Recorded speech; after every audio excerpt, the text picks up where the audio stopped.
Hey guys, another video for our How to Do Stuff in Japan playlist. Before I forget, there's going to be a link in the comment section under this video to the Japanese government immigration website in English.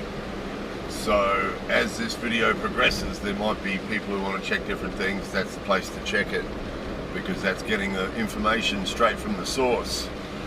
So just a few observations and a few experiences that might give somebody somewhere some insight. So first one is, there are 70 countries that Japan sort of pre-approves their citizens to come and visit Japan for 3 months, providing you don't have a criminal record or you're not a bad person.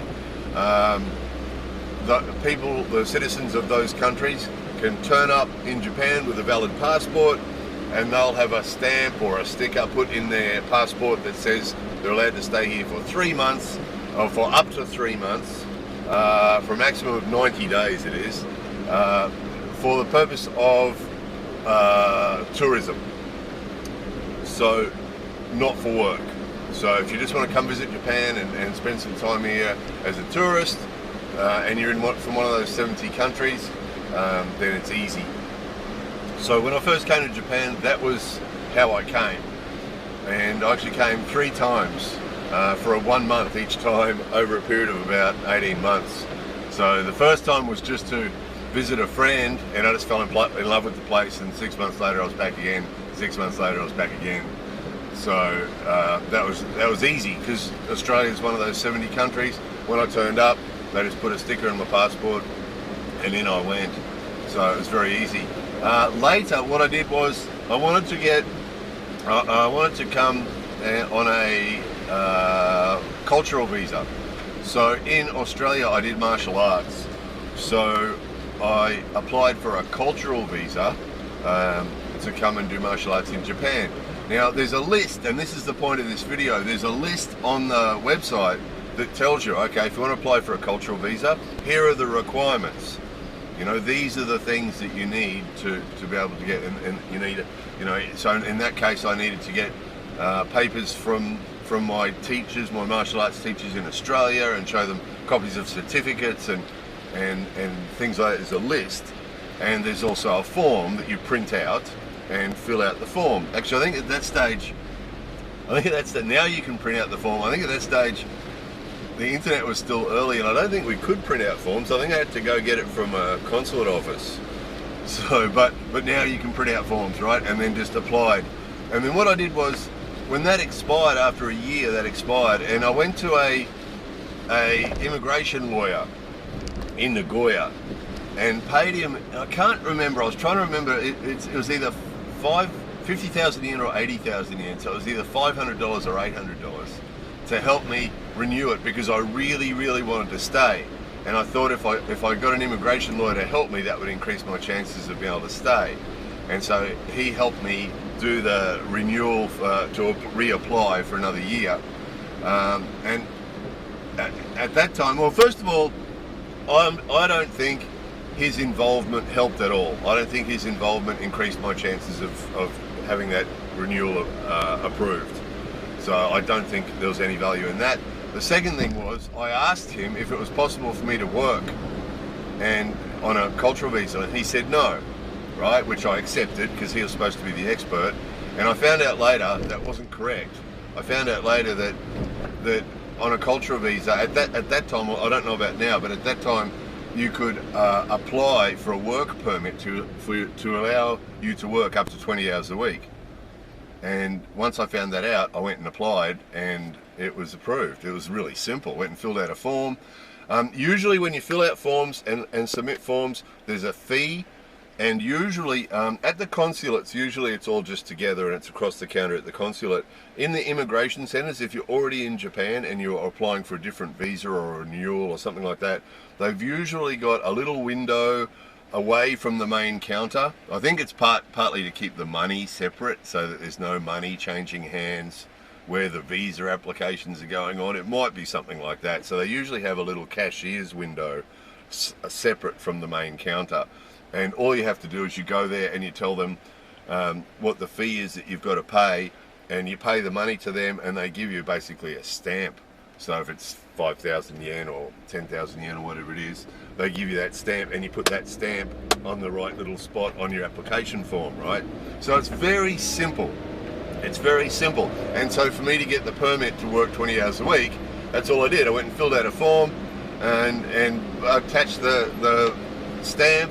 And I can't remember if it was approved the same day or very short. There was no drama. Or they might have posted it, I can't remember. But it was easy. It was easy. You know, and that's sort of the point of this video is, I'll finish, I'll tell you a bit more. Later I applied for a working visa. Later I applied for a spouse visa. That was a bit of a joke. I applied for a spouse visa after I got married, and they gave me one that lasted 12 months, right? Pretty insulting, isn't it? The reason is, there are a lot of people that marry Japanese people just to get visas to be in Japan, and then it's all a sham, right? So they only give you 12 months at first, just to make sure it's a real, legitimate marriage, and then later they give you 2 years or something. So after 12 months on the spouse visa, I had to apply again, and it's a pain. Going to the immigration centre is a pain. You know, it's not impossible, it's not a drama, you can do it without an immigration lawyer, but it is annoying, right? And so when I went and applied the second time for a renewal of the spouse visa, what I did was I put all the list of paperwork I needed for the spouse visa and the list of paperwork needed for a permanent resident visa, permanent resident status were basically the same. So what I did is I got two of everything. And I went into the immigration centre and I lodged the paper for the applying for the new spouse visa and the paper for the applying for permanent residency. And as it turned out, I got the permanent residency. So the reason I'm telling you all that boring stuff is because it gives you a bit of an idea of what I've done. Pretty much all the different options at different times, you know, and it's not that hard. That experience I had with the immigration lawyer, I don't think he actually achieved anything. And in actual fact, because of his advice, you know, I missed out on working for 6 months or whatever it was before I realised that he was wrong. And so, you know, he actually did me harm, really, because he cost me 6 months of income at that time. So, you know, he didn't do me any good at all. The other experience I had of immigration lawyers is over the years, people often ask us, they find themselves not quite sure what to do, and so they want the help of an immigration lawyer. And so now and again people ask us, you know, do we know a good immigration lawyer that, you know, speaks English? And over the years we've sort of tried to find one. Recently, and this is partly what triggered this video, there was a sponsored advertisement on Facebook for an immigration lawyer in Tokyo, might have been in Tokyo or Osaka. And it was a pretty impressive ad, right? Like they were really keen to help foreigners, right? So I sent them an email and said, look, we get asked fairly regularly, you know, we've got this YouTube channel and we've got this English-friendly Japan directory. And because of that, people ask us fairly often about immigration lawyers, you know? And so if we get someone who needs an immigration lawyer, you know, are you able to help them? Because, you know, sometimes when we've contacted professionals like that, they've said they're too busy, they don't want new customers. These guys had a sponsored ad on Facebook, so we assumed they did, but just we're asking the question. And I got back this very surprising email. It didn't give the impression it was written by a lawyer. It gave me the impression it was written by some marketing guy or some sales guy, and it was sort of basically saying, oh, we don't think your website could help us with drive traffic to our website or something like that, which wasn't what I asked them. And in fact, lawyers and medical professionals quite often will let them put full listings on our English-friendly directory free of charge, just because they're sort of like an important service that people need, you know. Pubs and bars and restaurants, we don't normally do that because they can reach in their pocket and pay 10,000 yen. You know? They can pay $100. But medical professionals and legal professionals, we want them on there because they can be life-changing for people who live in Japan and need an English-speaking professional, you know. So, but we hadn't got that far. We hadn't asked them anything. We hadn't asked them for anything. All we did was ask if they're able to take on people who need help. you know, and it was really, it was a really bad vibe from this email, and it just gave this slick marketing type feel to it. And it seems that, and the more we looked into that particular group and their website and so on, you know, they're really pushing, oh, we can help you with a work visa, and we can help you with a, they actually said tourist visa, because some countries that aren't on that list of 70 do need a tourist visa. But all these visas that are easy to get, and they're advertising on their website that they'll help you get one, right? Which just to ask people to ask people to give them money to help them with something that the person can do themselves, just struck me as, you know, slick marketing out to make easy bucks, because for them it's easy. Same as the turkey I dealt with years ago in Nagoya. You know, that was easy money for him. I can't remember how long I was talking to him for, but it wasn't long. You know, and it was either $500 or $800 or something. It was ridiculous. And I remember at the time thinking that it was a lot of money for a short period of time, but oh, if he helps me get a visa, it's worth it. But that was really ignorant on my part. I didn't really realise the whole story, which is the other reason for this video, is to let you guys know that usually you won't need an immigration lawyer. If you go to the consulate website or the embassy website for your country, so whatever country you're in, whatever language you speak, if you go to the consulate or embassy website for Japan in your country, you'll find all the information on there you need. The link underneath this video, you can look at that too. It says, okay, all the different kinds of visas, what they're for. So, you know, the classic for foreigners, English-speaking foreigners coming to Japan, is to come work as an English teacher.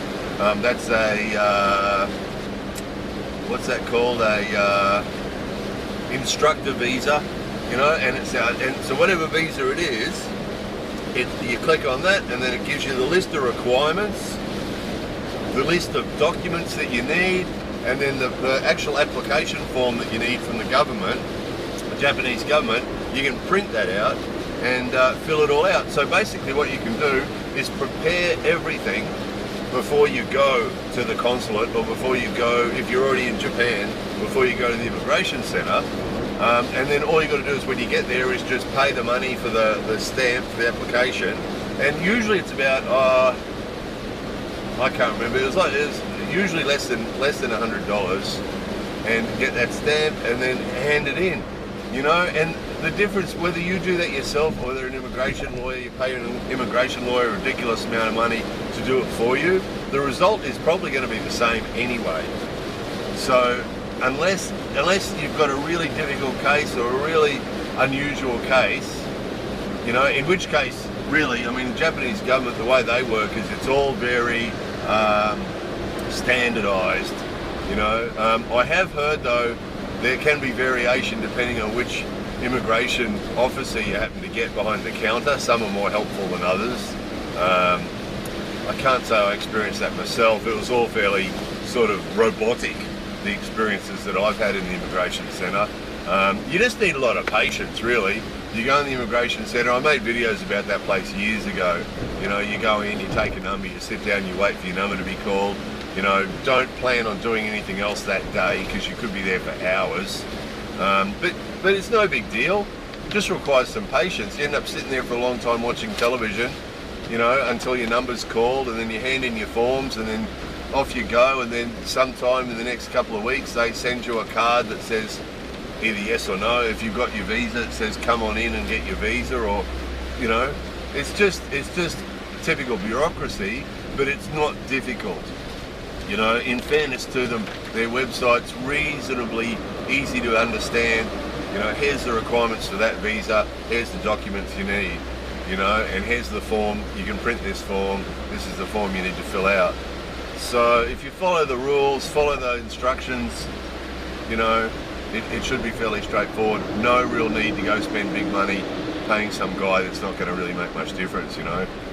They really annoyed me, those guys. It was just this whole slick marketing thing, and then you know, they could have put information on their website that could have told most people how to get the visa themselves, you know, and said we'll help you if you've got a difficult problem or an unusual situation. We'll help you.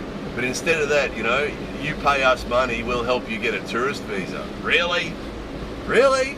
You know, no need. There's no need for that.